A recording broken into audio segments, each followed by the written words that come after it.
Mohanavani Telugu podcast వింటున్న శ్రోతలందరికీ హృదయపూర్వక ధన్యవాదాలు.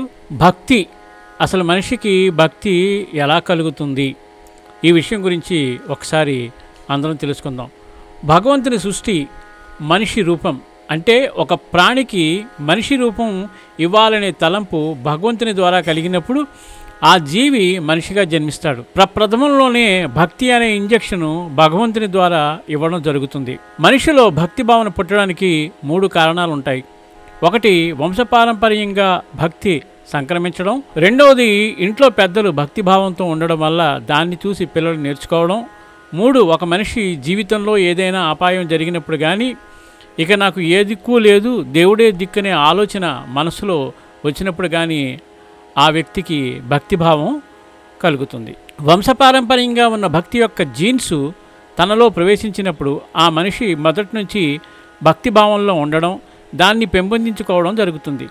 ఇంట్లో పెద్దవారు ఆచరిస్తున్న పూజలు కానివ్వండి, వారి ఆచార వ్యవహారాలు కానివ్వండి, అంటే భక్తికి సంబంధించినవి, అవి చిన్నపిల్లల మనసులో నాటుకుని యాదృచ్ఛికంగా భక్తి పెంపొందించుకునే అవకాశం కలుగుతుంది. వంశపారంపర్యంగా జీన్స్ ఉన్న ఇంట్లో పెద్దలంతా భక్తి మార్గంలో ఉన్నా స్వతహాగా తన మనస్సే దైవం వైపు చూడక అజ్ఞానంతో కళ్ళు మూసుకుపోయి వ్యామోహలోలుడై ఉన్నప్పుడు తనకి ఏదైనా జీవితంలో జరగని ఆపద జరిగిన సందర్భంలో ఇక నాకు ఏ దిక్కు లేదు, దేవుడే దిక్కని మనస్సులో ఆలోచన నాటుకున్న క్షణం నుండి అతనికి భక్తి భావన కలిగి ఆధ్యాత్మిక చింతనతో జీవితం వెళ్ళబుచ్చుతూ దైవంలో కలిసిపోవడం జరుగుతుంది. మనిషికి భక్తిభావం తమ కర్మ ప్రాబల్యం వల్ల కలుగుతుంది. అంటే కర్మ సిద్ధాంతం తన మనస్సు మీద ప్రభావం ఉందని గ్రహించవలెను. ఏది ఏమైనప్పటికీ మనిషిలో భక్తిభావం కలిగిన క్షణం నుండి మనిషిలో మార్పు కలుగుతుంది. దైవం మీద పరిపూర్ణమైన విశ్వాసం, నమ్మకం ఏర్పడుతుంది. ఇవి బాగా ముదిరినప్పుడు ఆత్మ సాక్షాత్కారానికి మార్గం ఏర్పడుతుంది. తుదకు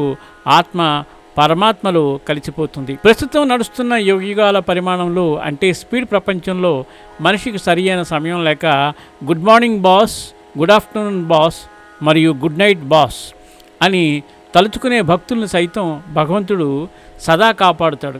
దీంట్లో సందేహం లేదు. కానీ సంవత్సరానికి ఒకసారి కానీ 2 సార్లు కానీ మనిషి భక్తితో ఛార్జ్ చేయించుకోవాల్సిన అవసరం కూడా ఉంది.